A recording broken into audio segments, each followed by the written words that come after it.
और चलिए अब बात कर लेते हैं एमपी की। भोपाल के विवेक यादव ने चौथी बार में जहां यूपीएससी में सफलता पाई है, तो विवेक ने बंसल न्यूज से बातचीत में बताया कि असफलता पर लोगों का व्यवहार पीड़ा देता था, लेकिन मां का आशीर्वाद और भगवत गीता का सार साथ था, इसीलिए सफलता पाई है।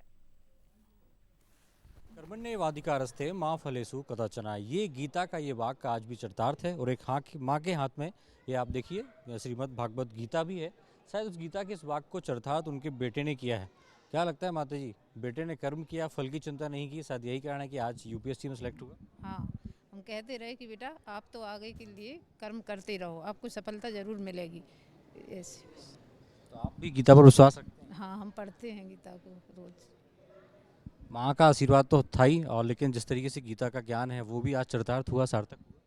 हाँ बिल्कुल, मैं एक शेर सुन रहा था वसीम बरेलवी जी का कि ये कैसा ख्वाब है, आंखों का हिस्सा क्यों नहीं होता, दिए हम भी जलाते हैं उजाला क्यों नहीं होता, और मुझे सबसे अलग रखना ही उसका शौक था, वरना वो दुनिया भर का हो सकता था, मेरा क्यों नहीं होता। जब और लोगों को सफलता मिलती थी, मुझे नहीं मिलती थी, तो इस बात का इंतज़ार रहता था। पर घर वालों ने हमेशा कहा कि नहीं, आप बेहतर कर सकते हो, अपने समय का इंतज़ार करो, अपनी मेहनत पूरी करो, फल आज नहीं तो कल ज़रूर मिलने वाला है। तो वो चीज़ रही, और वो चीज़ हिंदी माध्यम से मैंने चरितार्थ करके दिखाई।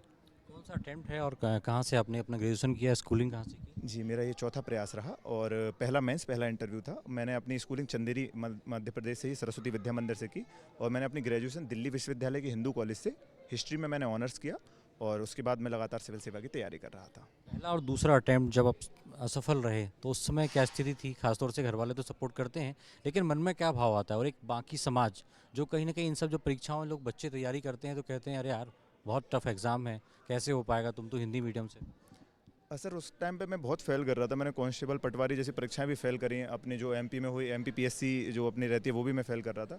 पर एक विश्वास रहता है आपको कि अगर आपने अपना बेस्ट दिया है, आज नहीं तो कल वो चीज़ होगी। और जब मैं फेल होता था तो मुझे यही लगता था कि ये केवल मुझे एक सिखा रही है। असफलता आपको सिखाती है, असफलता एक चुनौती है, स्वीकार करो और सुधार करते रहो, तो डेफिनेटली आपको अच्छा परिणाम मिलता है। और यही चीज़ मेरे साथ हुई। माता पिता का आशीर्वाद रहा, और इन लोगों ने सब कुछ किया मेरे लिए। मेरे चाचा का आशीर्वाद रहा, उनका सपना था, आज वो मैंने पूरा करा। यादव वंश से भी आते हैं और शायद यही कारण है कि माँ ने गीता का सार अपने साथ रखा और उसके चरित्र को जिया, उसकी शिक्षा संस्कार अपने बेटे में डाले। शायद यही कारण है कि 4 बार के अटैम्प्ट में असफल होने के बाद चौथी बार, 3 बार के अटैम्प्ट में फेल होने के बाद चौथी बार में वो सफल हुए हैं और आज सिविल सर्विस में मध्य प्रदेश, घर और परिवार का नाम रोशन कर रहे हैं। मकरंद के साथ सूरज शर्मा, बंसल न्यूज़, भोपाल। बालाघाट की रहने वाली फरकंदा कुरैशी ने अपनी कड़ी मेहनत से यूपीएससी में सफलता पाई है। उनके ऑल इंडिया की बात की जाए तो देखिए 67वीं रैंक रही है। फरकंदा ऑपरेशन सिंदूर की कर्नल जोफिया से जहां प्रभावित भी हैं काफी, और आज सीएम मोहन यादव ने भोपाल में उनका सम्मान किया। श्री ऋषभ चौधरी जी को आपने आज पूरा देश जिस तरीके से पाक पर जो ऑपरेशन सिंदूर हुआ उसमें कर्नल सोफिया कुरैशी को याद कर रहा है, वैसे ही एक युवा अधिकारी जो भविष्य में मध्य प्रदेश की सेवा करेंगी हमारे साथ हैं, जो खासतौर से नक्सल प्रभावित क्षेत्र में बालाघाट से आती हैं। उनका नाम है फरकंदा कुरैशी। सबसे पहले आपको बधाई, शुभकामना देना चाहेंगे। हम देख रहे हैं कि जिस तरीके से कर्नल कुरैशी के बारे में पूरा देश जान रहा है, क्या लगता है एक नाम सार्थक हुआ है आपका भी?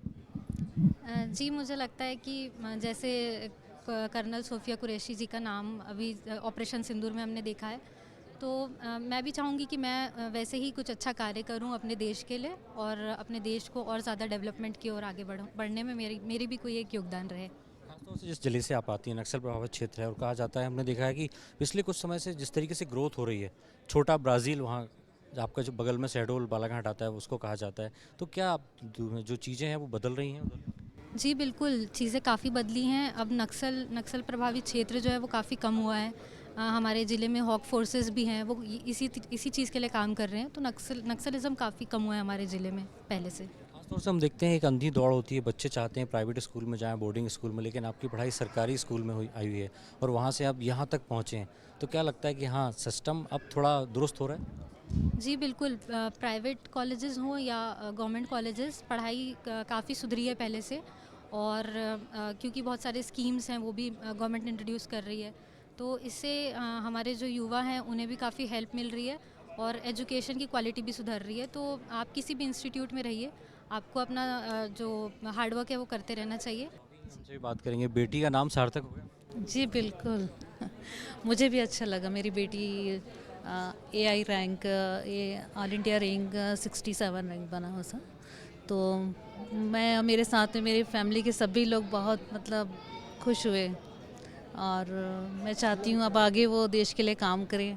तो देखिए ये दो फ्रेम आपको नज़र आ रहे हैं, एक तरफ उनकी मां है तो एक तरफ खरबंदा कुरैशी हैं जो खासतौर से बालाघाट ज़िले से आती हैं और ऑल इंडिया रैंक जो है 67 प्राप्त की है और परिवार में भी खुशी है और यही कहना है कि जैसे सोफिया कुरैशी ने देश का नाम रोशन किया है, उनकी बेटी खरबंदा कुरैशी ने भी कहीं ना कहीं मध्य प्रदेश का बालाघाट का नाम देश में रोशन किया।